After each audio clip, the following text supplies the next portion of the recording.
Hello and welcome to a new video. Today we're going to take a look at XL Lanturn in the Open Ultra League, and honestly, I was super excited for this. We're going to play a legend team here from Registeel 5414.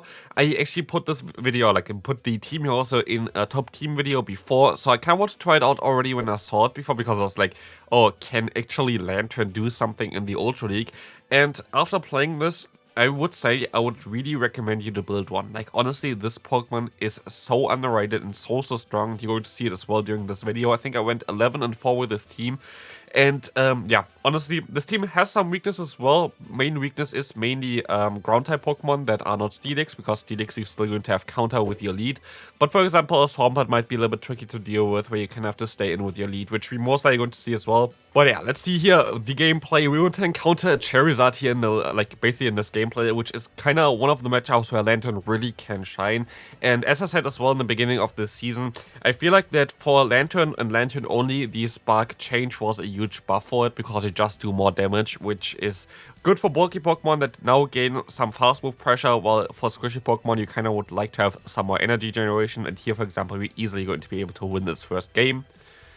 So let's move on to the second game. We're going to encounter a very bad lead for us, but we can swap out into our Mandibus, and we're still going to be able to reach the Dark Pulse in time before they can go for their Brave Bird. And for me, I kind of want to keep my shield alive here, because I feel like that shielding here doesn't really make too much sense. I know it's going to be a Brave Bird, but we can still easily take it. And now we're going to encounter the Mug in the back, and this definitely kind of proves the point there as well, as we can just go for an aerial ace here, and this matchup would not be that great for us if we even shielded the move against the Talonflame. So I definitely take this one, as I can now later on use my Toxic Croak in order to deal with this opponent's Pokemon here. They're gonna go for a charge move. It's going to be the Dark Pulse. They can knock me out, but I can just basically go for the near full farm down, I guess, with my Toxic Croak, which is going to have a great matchup here. They're actually running Sludge Wave, which I didn't really expect, but we can just go for the full farm down. They're gonna swap out into the Talonflame, and like this, they're gonna go into a matchup that they don't want to be in. And Lanturn here, XL Lanturn, is literally still so insanely bulky, going to be able to survive with half of the health after a Brave Bird from a Talonflame. And we have so much energy stored now. In comes the Surf Edge, and we can still do some decent damage here with our Lanturn. As the Surf gonna come through, gonna do half of the opponent's health, so the next one going to not knock them out, but gonna get them very low. So I decide to use a shield here, and I'm also going to decide to use a shield, I think, because I will be able to outspeed the opponent. And even if I don't, the opponent going to swap out here anyway, I can just swap out. Now I have 2 Mud Bombs stored, and again, you see, honestly, there were like so many Pokemon in the current meta right now where Lanturn has so much play against, like Charizard, Talonflame, Tapu Fini. Like, there's so many different Pokemon. This is definitely a Pokemon that I would want to see in the lead, though. Ampharos is a little bit of a trickier one to play otherwise. We're gonna get out the Swampert, which is amazing for us. We can, I think, just go for 1 Dark Pulse and 1 Aerial Ace in order to knock out a Shadow Swampert. I think that's basically enough for it.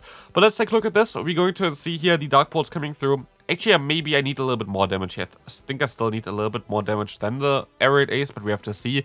Maybe we're still going to go for it. Let's take a look at this. We're going to still go for the Aerial Ace.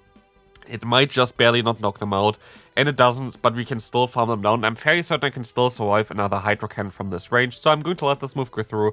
And like this, we can realign. We have still a move stored. They're gonna swap out into the Wall Rain. I want to go for the Aerial Ace, but we had a little bit of lag, and now we can just realign our Pokemon perfectly there, as we still have our Lanturn for the Wall Rain. We're going to have the Toxic Croak for the opponents. Ampharos here, they're going to run Trailblaze, which can be a little bit tricky, but again, I'm going to be able to get the Fire Shield from the opponent here anyway with this Mud Bomb, and I just have to get them low, which I'm going to be able to do here if I use a shield. So yeah, it's looking really good for us right now, and we will see that I'm even going to be able to reach a Sludge Bomb against the opponent as well. So this is basically game over already. They can still maybe go for an Earthquake, but they decide to forfeit here anyway, and we can move on into the next game. Let's see what they're going to run here. They're going to run the Swampert in the lead, exactly what I said in the beginning as well. We're of course going to see how we're going to play around this one. They allow us to go for a charge move first. You're always going to be able to reach a Mud Bomb before the not before the opponent gets to theirs, but still before you're gonna get knocked out. They're gonna go for the Hydro Cannon here immediately, and luckily they decide to swap out here for whatever reason. And again, another matchup where you really want to have something like a Lanturn. Of course, you would also have the option to go into Mandibus against the Golisopod, which is going to be able to resist the fast move.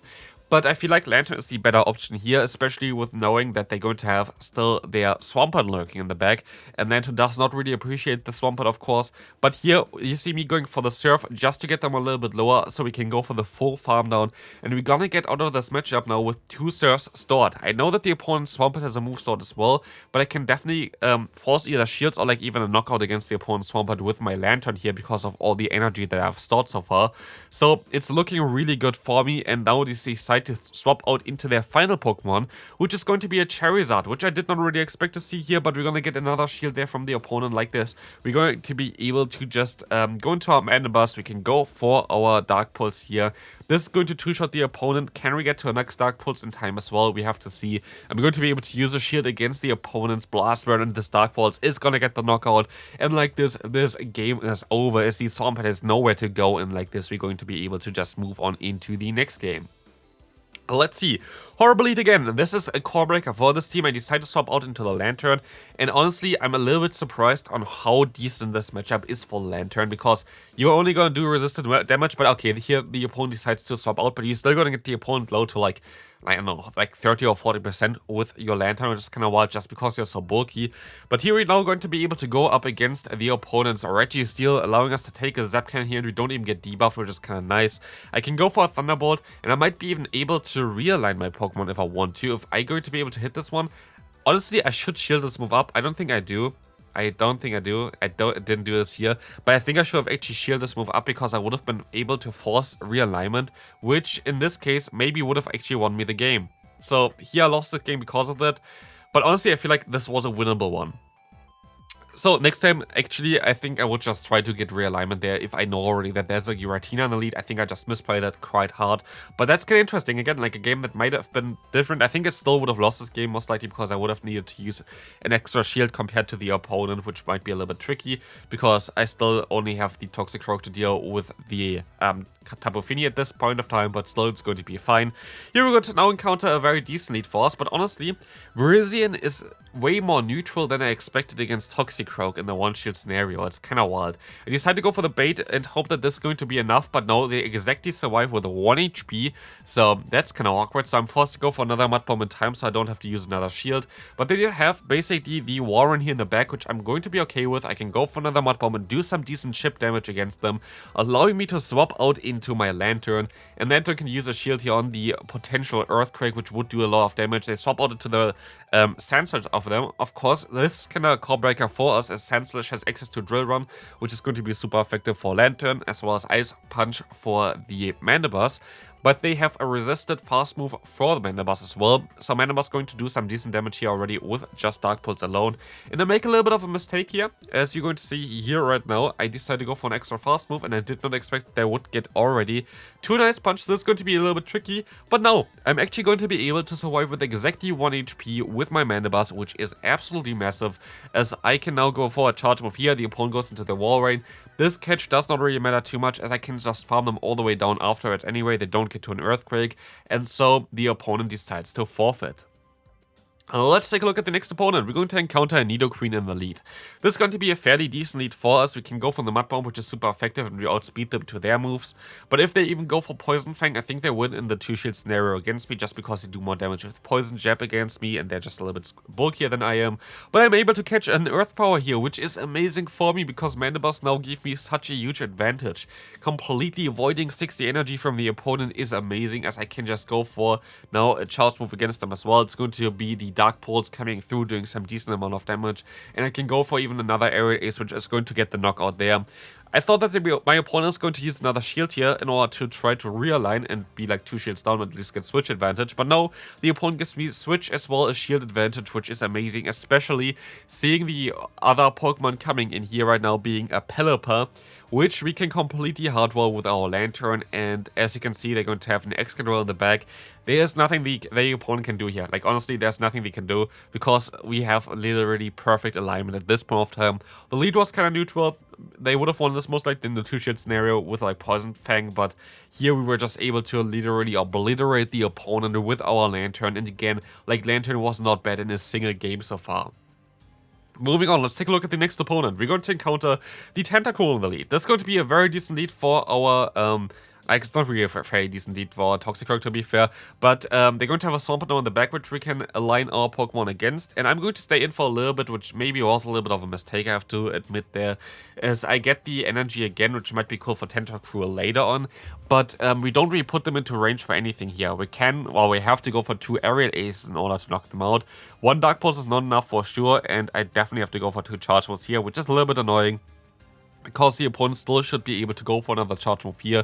So they're gonna get us really low, and so this matchup is going to be a tricky one. We're gonna see that I can still go for an Aerial Ace. This Aerial Ace is going to get the knockout now, or the shield. Let's see. It's gonna actually get the shield, which I did not expect at this point, but I will be able to outspeed the opponent anyway, so it does not really matter at all. So the opponent decides to swap out into the Tentacruel, and I thought, okay, I'm fairly safe to go into my Lanturn, but I decided to stay in for a little bit here, because the likelihood of them having Acid Spray is fairly high, so I decided to just kind of want to get rid of the debuff later on and don't want to lock myself in. But now they're running Sludge Wave, which is really awkward.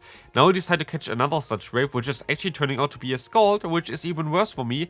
And so I basically just threw away the game with those plays there. If I just swapped out immediately, I would have been fine. If I swapped onto a Sludge Wave instead, I would have been fine. They have a Steelix in the back, which I would have been able to counter if I didn't swap out there.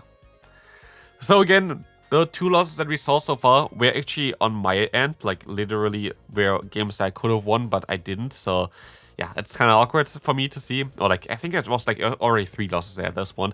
But here, next opponent, we're going to have a very bad matchup for us. We're going to get Hardwalled in the lead. We're going to get Hardwalled as a sales swap here with Lanturn against the Swampert. So it basically comes down if our Mandibars can do something or not, because, yeah, like literally, we are so far behind in this game so far. The opponent has also a ton of energy, so I can go for an Aerial Ace now, but the opponent still has another charge move stored already, and so we are already at half health as well, and our Mandibars. So they can even go for another charge move here. I don't even know where they get the energy from. Like, honestly, like, I did not expect to see that much energy on the Swampert, and this one I think I just gave up because there's no lot that I can do here. Charizard in the back. Goodbye there. Honestly, I have no idea where all those mud shots came from. Like, they only go for like 2 or 3 all the time. They always get the charge move up. That was kind of wild. Most likely it was legit. Don't get me wrong. I don't say it wasn't legit, but that was absolutely madness. We're going to encounter here Cresselia against us, and this happened twice. I think I cut out the other one though because the game was just way longer. I basically cut out, I think, the 2 or 3 longest games of this kind of, of the gameplays that I had here, because I just want to have the video a little bit shorter. It's the end of the season. It still kind of showcases those battles really nice, but we had 2 times the scenario where I just completely hardwalled a Cresselia with my Mandibars, which was just so much fun because, yeah, you literally completely destroyed because they don't have Moonblast, which I guess is now a common theme. 2 of them, like the 2 that I encountered, basically didn't have Moonblast, which was kind of wild. So here we're going to encounter the Greninja, and the Greninja has to go up against our Lanturn again. And as we can see here, it's not really going to have the greatest time, as you're going to be able to go for another charge move, just knock them out, and we still have a ton of energy, we still have a ton of health left, and they're going to have a Clefable in the back, which, for whatever reason, uses a shield immediately here. This does not make any sense at all, especially knowing that I have a potential Sludge Bomb in the back there with the Toxic Rogue. It does definitely not make any sense at all, but the opponent still has a plan here of winning in this game, and their plan is to get rid of both of my shields, and then they're going to try to swap out into their Cresselia in order to knock me out with their future side, and I know about this. And so, as you're going to see here on the right side, I'm clicking already, I'm clicking predicting that the opponent would swap out into their Cresselia, and this works out amazingly for me, as the opponent now decides to forfeit this game after this nice catch here, and we can move on into the final game.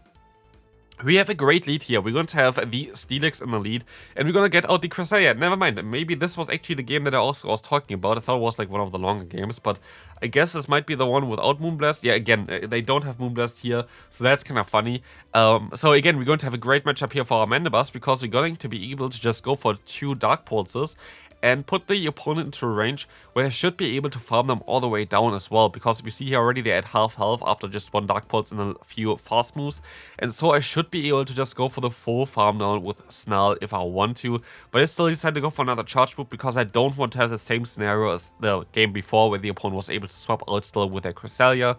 So we're going to have now the longest match up here, which is going to be Steelix against our Mandibus, which is a little bit of an awkward one.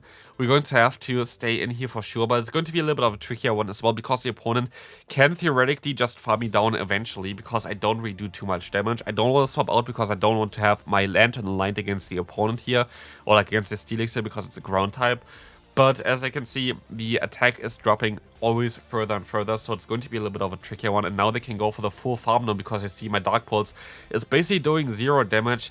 Everybody is running Steelix right now, it's absolutely wild, but this team can definitely deal with Steelix pretty well, which is kind of nice. We can go into our Toxic Rogue. I'm forced to use a shield. If this is an Earthquake, like, my Toxic Rogue is going to be gone, but it's just going to be a Breaking Swipe and another Breaking Swipe coming in. And you see me already, I press on the right side, trying to swap out, and it's going to be a Greninja in the back, and this is going to be a good game here, because I can just take any kind of move from the opponent, and they get the boost. And this is going to be a little bit of a trickier one now. But still, I have faith in my super bulky Lantern here, and as you're going to see as well, Lantern can still take those, double boosted Night Slashes pretty well. We can still take the fast move. We are still going to be able to just get both shields from the opponent and get them low into the deep red health.